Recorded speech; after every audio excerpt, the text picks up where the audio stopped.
नमस्कार दोस्तों, study time में आपका फिर से मैं बहुत बहुत स्वागत करता हूं। कैसे हो? आई होप आप सभी अच्छे होंगे। दोस्तों, अभी मेरे पास फ़िलहाल एक बहुत बड़ी अपडेट है। हालांकि कल ही आ गई थी, लेकिन कल मैं इस पर वीडियो नहीं बना पाया, तो आज बता देता हूं। मामला ओबीसी रिजर्वेशन का ही है। तो यहाँ पर जो पुरुषेंद्र कौशल है, ये एडवोकेट जनरल है, मध्य प्रदेश के एजी हैं। इन्होंने सरकार को एक अभिमत भेजा है कि किस तरह से ओबीसी रिजर्वेशन का एक बीच का रास्ता बताया है। इनके हिसाब से बीच का रास्ता है, लेकिन दोस्तों ये भी थोड़ा कंफ्यूजिंग है। आप देखिए क्या क्यों ये अभिमत दिया गया, किस उद्देश्य से दिया गया, ये तो कुछ पता नहीं। क्यों ये कंफ्यूजन क्रिएट और होगा, कैसे होगा, ये बाद में और पता चलेगा। लेकिन इन्होंने अभी जो अभिमत दिया है सरकार को कि ओबीसी रिजर्वेशन को लेकर कुछ बातें इन्होंने बताई है कि किस तरह से भर्तियों में 27% ओबीसी रिजर्वेशन लागू किया जा सकता है। तो ये 3 पेज का है दोस्तों। मैं इसे नीचे कमेंट में डाल दूंगा, वहाँ से आप पढ़ लेना, पूरा इंग्लिश में है। इसमें क्या बताया गया है कि जो पहली बात तो इन्होंने ये बताया है कि हाई कोर्ट में किन किन भर्तियों पर केस लगे हैं। जैसे मेडिकल पे लगा है, शिक्षक भर्ती लगा है, शिक्षक भर्ती पर लगा हुआ है, लोक सेवा आयोग पर लगा है। तो इन भर्तियों पर 27% रिजर्वेशन को लेकर केस लगा है, ईडब्ल्यूएस को लेकर केस लगा है। तो यहाँ पर ये बातें कही गई है। उसके बाद इन्होंने ये कहा है कि ये जो केस लगे हैं ये पुरानी भर्तियों पर लगे हैं, ओके। लेकिन जो आने वाली भर्तियां हैं उन पर कोई स्टे नहीं है, तो उन पर 27% आरक्षण लागू किया जा सकता है और 27% के हिसाब से आने वाली भर्तियां शुरू की जा सकती है, ओके। तो ये बात इन्होंने कही है। पूरा वीडियो देखिए, मैं आपको पूरा एक वीडियो इसमें अटैच कर देता हूँ एक न्यूज़ के माध्यम से, तो वहाँ से आपको पूरी तरह से समझ में आ जाएगा। लेकिन बात तो यही है दोस्तों, कंफ्यूजिंग ही है। जब नई भर्तियों पर भी लागू होगा तो बात तो वहीं आएगी ना, जब ज्वाइनिंग होगी तब तक मामला कोर्ट में जाएगा। लेकिन ये भी हो सकता है कि ज्वाइनिंग होने से पहले, नई भर्तियों में ज्वाइनिंग होने से पहले, मैं नई भर्तियों की बात कर रहा हूँ, नई भर्तियों में ज्वाइनिंग होने से पहले कोर्ट का मामला हो जाए, सुलझ जाए। तो ये सब चीज़ें हैं। लेकिन यहाँ पर मेन चीज़ें यही है, इनका मेन पॉइंट यही है कि नई भर्तियों पर कोई रोक नहीं है। नई भर्तियाँ सरकार ला सकती है 27% के हिसाब से। तो ये वीडियो आप देख लीजिए, आपको समझ में आ जाएगा। धन्यवाद। आरक्षण का मामला, जिसमें सरकार ने निकाला है 27% आरक्षण का रास्ता। नई भर्तियों में लागू होगा 27% आरक्षण। जीएडी जल्द जारी करेगा नए आदेश। नई भर्तियों पर नहीं होगा कोर्ट के स्थगन का कोई प्रभाव। प्रदेश के महाधिवक्ता ने भेजा सरकार को अभिमत। जीएडी के एसीएस को भेजा गया है अभिमत। तो ये बड़ी खबर इस वक्त भोपाल से आ रही है और इस पर ज्यादा जानकारी के लिए बात करेंगे। हमारे मध्य प्रदेश ब्यूरो चीफ अजय त्रिपाठी हमारे साथ जुड़ गए हैं। अजय जी, विस्तार से जानकारी चाहेंगे। जो रास्ता था वो अब क्लियर हो गया, खासतौर पर नई भर्तियों के मामले में 27% ओबीसी आरक्षण मामले में।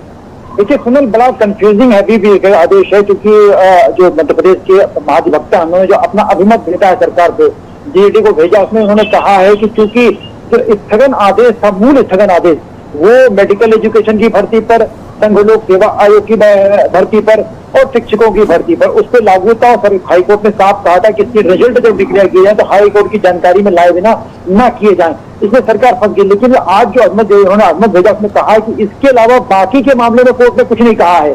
स्थगन आदेश जो है वो पूरा कानून पर नहीं है। तो ऐसी स्थिति में बाकी जो विभाग बचते हैं, बाकी जो नई भर्तियां होती हैं, मेडिकल को छोड़ करके, एजुकेशन को छोड़ करके, लोक सेवा आयोग को छोड़ करके, उसमें सरकार चाहे तो स्वतंत्र है फैसले के लिए। अब सरकार को फैसला लेना है कि इसमें क्या किया जाए। तो संभव सरकार जीएडी एक नया फैसला लेने जा रही है कि इस पूरे मामले में अब 27% आरक्षण का प्रावधान लागू किया जाएगा।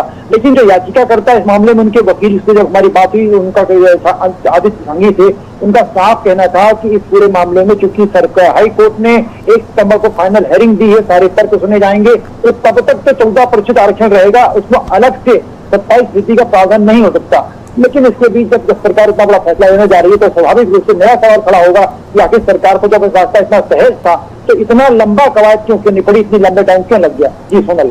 बिल्कुल अजय जी, और इस बात को लेकर बीच में इस तरह की कई खबरें भी अभी चल रही हैं इन दिनों कि क्या कंफ्यूजन था और वाकई में ऐसा कोई कोर्ट की तरफ से स्टे था ही नहीं।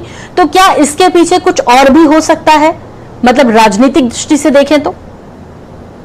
देखिए, चूंकि मामला कोर्ट में है तो राजनीतिक दृष्टि से उसको नहीं आकलन कर सकते हैं, पर ये तय है कि ये सवाल तो खड़ा हो रहा है। मैं जैसे मैंने आपसे पहले भी कहा कि अगर रास्ता इतना सहज था तो सरकार को इसको समझने में इतना टाइम क्यों लग गया, महाधिवक्ता को ये बात समझने में इतना टाइम क्यों लग गया, मुख्यमंत्री को जाके दिल्ली में बड़े बड़े वकीलों से बात करनी पड़ी, विधानसभा में सरकार की किरकिरी हुई, सड़क पर सरकार की किरकिरी हुई, जब रास्ता इतना सहज था, अगर मूल स्थगन जो है कुछ विभागों के लिए था तो बाकी विभागों में लागू हो सकता था। इसका मतलब है कि सरकार की तरफ से या महाधिवक्ता की जो टीम है वकीलों की, उन्होंने सरकार को, इसको हाईकोर्ट के स्थगन आदेश को ठीक से या तो पढ़ा नहीं या ठीक से समझ नहीं पाए। अब जाके वो कहानी दोहराई जा रही है। पर ये निश्चित रूप से या तो सरकार इस मामले में कोई ना कोई पॉलिटिकल गेम खेल रही, पर क्योंकि मामला हाईकोर्ट का है कि हम लोग पॉलिटिकल पर टिप्पणी नहीं कर सकते। पर ये तय है कि इससे एक नए विवाद, मुझे जो उम्मीद लग रही है कि स्थगन आदेश के बाद अगर ये जारी होता है कल आदेश हाईकोर्ट का जीएडी का, तो एक नया विवाद खड़ा हो सकता है। जैसा कि याचिकाकर्ता के वकील कह रहे हैं, उस नए मुद्दे पर चूंकि 27% आरक्षण नहीं होगा तो साफ साफ कह रहे हैं कि हाईकोर्ट ने कहा है, तो एक नया विवाद और खड़ा हो जाएगा, मुझे ऐसा लग रहा है। जी बिल्कुल, बहुत बहुत शुक्रिया अजय जी इस तमाम जानकारी के लिए आपका। तो ये तो कल ही पता चलेगा कि अब इसके बाद क्या होने जा रहा है, खासतौर पर कल, क्योंकि आज जिस तरह का सरकार ने निकाला 27% आरक्षण के मामले में एक महत्वपूर्ण बैठक भी हुई जिसमें नई भर्तियों में लागू होगा अब 27% आरक्षण। आपको बता दें कि लंबे समय से मामला चल रहा है, जीएडी जल्द जारी करेगा इसके संबंध में नए आदेश। लेकिन जिस तरह की जानकारी मिल रही है कि इसके बाद एक नया बखेड़ा खड़ा हो सकता है, नई भर्तियों पर नहीं होगा कोर्ट के स्थगन आदेश का कोई प्रभाव। प्रदेश के महाधिवक्ता ने भेजा सरकार को अभिमत। अगली